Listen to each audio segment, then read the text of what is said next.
គឺដេកនៅកន្ទេលតែម្ដងតែអ្វីដែលសំខាន់មួយម៉ោងនេះម្ដាយខ្ញុំអាចដើររួចត្រឹមរយៈពេលតែ2ថ្ងៃតែប៉ុណ្ណោះបាទវាគឺជាប្រភេទអាហារបំពន់ខ្មែររបស់យើងមួយដ៏មិនធម្មតាហើយក៏មិននឹកស្មានដល់ថា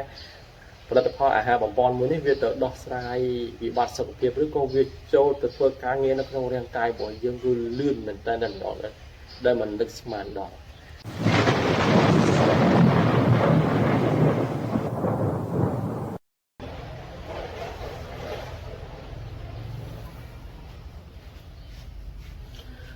មុននឹងយើងប្រើប្រាស់ផលិតផលណាមួយទៅលើ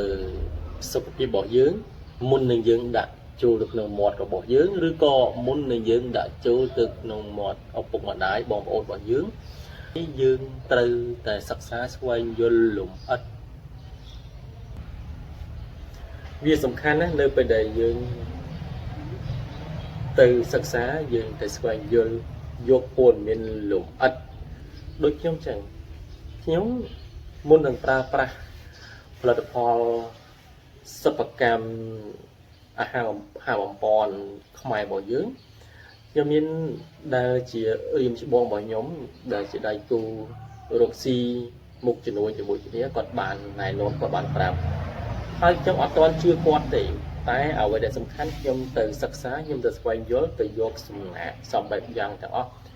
ហើយមានសំណាក់មានផុសតាមាន reference យោងច្បាស់លាស់ទើបខ្ញុំសម្រេចចិត្តយកផលិតផលហ្នឹងឬក៏អាហារបំពន់ដែលរបស់ខ្មែរយើងហ្នឹងយកមកប្រើប្រាស់តែ2ថ្ងៃម្ដាយខ្ញុំដែលគាត់ឈឺស្លាក់ដើរមិនរួចគាត់ចាប់ផ្ដើមដើររួចឡើងវិញដើរខ្លួនល្ងាឡើងញាក់តែម្ដងបាទគឺដេកនៅកន្ទេលតែម្ដងតែអ្វីដែលសំខាន់មួយម៉ោងនេះម្ដាយខ្ញុំអាចដើររួចត្រឹមរយៈពេលតែ2ថ្ងៃតែប៉ុណ្ណោះបាទវាគឺជាប្រភេទអាហារបំពន់ខ្មែររបស់យើងមួយដ៏មិនធម្មតាហើយក៏មិននឹកស្មានដល់ថាផលិតផលអាហារបំពន់មួយនេះវាទៅដោះស្រាយវិបត្តិសុខភាពឬក៏វាចូលទៅធ្វើការងារនៅក្នុងរាងកាយរបស់យើងគឺលឿនមែនតើម្ដងដែលមិននឹកស្មានដល់វាលើសពីអាហារបំពន់នានាដែលខ្ញុំធ្លាប់ធ្វើទីផ្សារកន្លងមកអញ្ចឹងខ្ញុំបានសន្សំវីដេអូខ្ញុំកាត់វីដេអូនោះទុកធ្វើជាភស្តុតាងហ្នឹងហើយសូមអញ្ចឹងសូមពុកម៉ែបងប្អូនតាមដានទស្សនាវីដេអូរបស់យើងខ្ញុំដែលខ្ញុំបានសន្សំវីដេអូនឹងទុកធ្វើជាភស្តុតាងទុកចែករំលែកពុកម៉ែបងប្អូនដែលមានបញ្ហាសុខភាពដូចម្ដាយរបស់ខ្ញុំគឺជំងឺទឹកនោមផ្អែមហើយនិងសន្លាក់អូខេឥឡូវតាមដានទស្សនាវីដេអូទាំងអស់គ្នាបាទ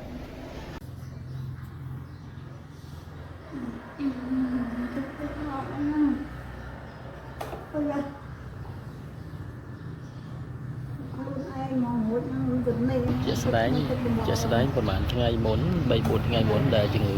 ស្លាក់ទឹកនោមផ្អែមរបស់គាត់រើឡើងវិញបាទ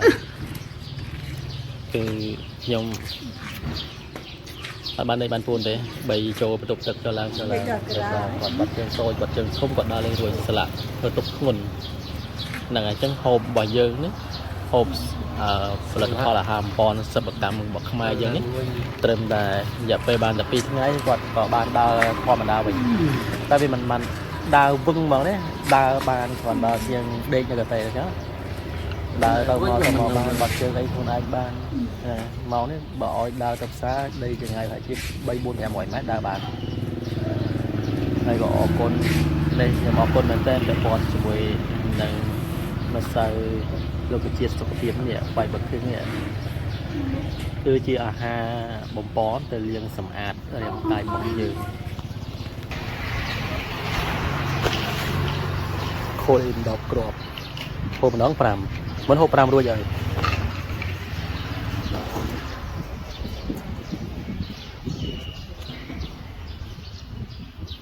ខូលអ៊ីមឆ្នាំខ្សាស់កាត់ថយការលាកយកធ្វើអីអានោះនេះក៏បើកអានោះក៏បើកមានបើកណាបើកឯងឆាប៉ែវដាស់លំពេងជាសិប្បកម្មខ្មែរយើងវាជាប្រភេទអាហារដែលទៅជួយដល់ លំពេងឲ្យលំពេងធ្វើការត្រឡប់មកវិញនៅពេលដែលលំពេងធ្វើការត្រឡប់មកវិញវាយើងគិតមើលថាតើជំងឺទឹកនោមផ្អែមវាជាសះស្បើយដែរឬទេអានេះមិនសុទ្ធជាតិស្ករហើយអត់មានសារជាតិគីមីទេបងប្អូននេះបណ្ដាខ្ញុំព្យាបាលជាមួយនឹងសិប្បកម្មអាហារបំពន់បុកខ្មែរយើងគឺមរតកទេពស្វាយជូរដែលស្ថិតនៅភូមិអង្គភូមិបន្ទះឡាខណ្ឌដំបូងរាជធានីភ្នំពេញចឹងបើសិនជាយើងយល់ឲ្យបានច្បាស់អំពីគុណប្រយោជន៍អត្ថប្រយោជន៍នៃចំណុចឆ្នូលយើងនឹងគិតថាវាជាចម្លើយសម្រាប់ជីវិតយើងអញ្ចឹងមិនមែនថាឲ្យតែបុកខ្មែរយើងគ្រប់គ្រងទេឲ្យតែបុកខ្មែរតើវាមានប្រសិទ្ធភាពអត់បើសិនជាបុកខ្មែរអត់មានប្រសិទ្ធភាពតើយើងគ្រប់គ្រងធ្វើអ្វីមិនអត់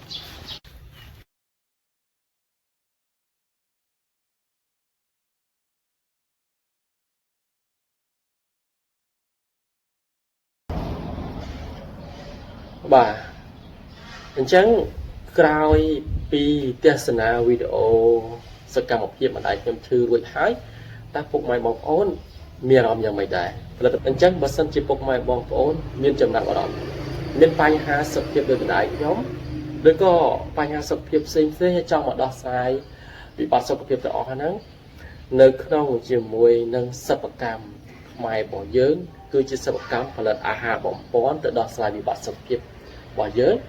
សូម comment មកបើអញ្ចឹងទៅសូមពុកម៉ែបងប្អូនខលតាមលេខទូរស័ព្ទរបស់ខ្ញុំតែម្ដងបាទគុណដែលបានទស្សនាវីដេអូរបស់ខ្ញុំពីដើមដល់ចប់ជួបគ្នានៅវីដេអូក្រោយ